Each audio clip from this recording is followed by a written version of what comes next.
ஆண்டவராக இயேசு கிறிஸ்துவின் நாமத்தினால இந்த மான்மிகை நிகழ்ச்சிக்கு உங்களை அன்போடு கூட நான் வாழ்த்தி வரவேற்கிறேன்.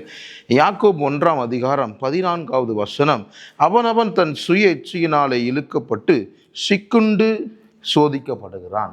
பாருங்க, நகைச்சுவையாய் சொல்லுவாங்க என்னன்னா, ஒருவனை ஒரு ஊழியக்காரர் கேட்டாரா, நீ ஏன் எந்த தப்பு செஞ்ச, நீ ஏன் அந்த தப்பு செஞ்ச, அப்படி நீ ஏன் எந்த பாவம் செஞ்ச. அந்த ஊழியக்காரர் கேட்கும் போதெல்லாம் அதுக்கு அந்த அந்த ஒருவன் பதில் சொன்னது என்னென்னா, நான் செய்யலை, பிசாசு தான் என்னை செய்ய வச்சான், நான் செய்யலை, பிசாசு தான் என்னை செய்ய வச்சான் அப்படின்னு சொல்லிகிட்டே இருந்தானா. அப்போது டக்குன்னு அவன் கண்ணுக்கு முன்பாக பிசாசு தோன்றி அழுதுதான். பிசாசு எல்லா தப்பையும் இவன் செஞ்சுட்டு என் மேலே பழிய போடுறான் அப்படிங்கிறது. பாருங்கள், நான் வசனம் அப்படி தான் சொல்லுது. இன்றைக்கு கிறிஸ்தவ உலகத்தில் இன்றைக்கு நமக்கு வரக்கூடிய பிரச்சனைகளுக்கு, நமக்கு வரக்கூடிய போராட்டங்களுக்கு நாம் அனைவரும் என்ன நினச்சிக்கிறோன்னா, அது ஏதோ பிசாசு கொண்டு வரான், இதெல்லாம் பிசாசுனால் வரக்கூடிய போராட்டம் அப்படின்னே நாம் நினச்சிக்கிறோம். ஆனால் இங்கே வேதம் தெளிவாய் சொல்லுகிறது, அவனவன் தன் சுய இச்சையினாலே இழுக்கப்பட்டு சிக்குண்டு சோதிக்கப்படுகிறான். ஆண்டவராக இயேசு கிறிஸ்து அருமையாக ஒரு வார்த்தையை சொன்னார். என்னன்னா, எவனை விழுங்கலாமோ என்று பிசாசானவன் வகை தேடி சுற்றி கொண்டிருக்கிறான்.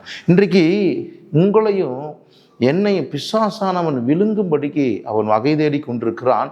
அவன் எப்படி விழுங்குவானா, நமக்குள்ள பலவிதமான இச்சையான எண்ணங்களை கொடுத்து, மொபைலை பார்க்கும்போது இல்லை ஒரு சாப்பாடோ, இந்த மாதிரி எவ்வளவோ காரியங்கள் இந்த உலகம் முழுவதும் இச்சையினால் நிறைந்து இருக்குது. அப்போ இந்த பிசாசு என்ன பண்ணுவானா, நமக்குள்ள இச்சைகளை கொடுத்து அந்த இச்சைக்கு நம்ம அடிமையாக்கி தேவனை விட்டு பிரித்து நம்மை விழுங்கும்படியாக அவன் போராடி கொண்டிருக்கிறான். அவர் இந்த பூமியில் மனித அவதாரம் எடுத்து வரும்போது தன் ஊழியத்தின் ஆரம்ப நாட்களில் 40 நாட்கள் இரவும் பகலும் உபவாசித்து ஜெபிக்கிறான். அப்போது அவருக்கு பசி உண்டாயிடுச்சு என்று வேதம் சொல்லுகிறது. அப்போது பிசாசான ஏசப்பாவை பார்த்துட்டு, உங்களுக்கு பசிக்குது அப்படின்னா இந்த கல்லுகளை அப்பமாக்கி சாப்பிடுங்க அப்படின்னு சொல்லும்போது ஆண்டவர் அங்கே என்ன பண்ணார்னா, தேவனுடைய வார்த்தையினால பிசாசை ஜெயித்தார். பிசாசை பார்த்து ஆண்டவர் சொன்னார், மனுஷன் அப்பத்தினால மாத்திரம் அல்ல, தேவனுடைய வாயிலிருந்து புறப்படுகிற ஒவ்வொரு வார்த்தையினாலும் பிழைப்பான் என்று. தினந்தோறும்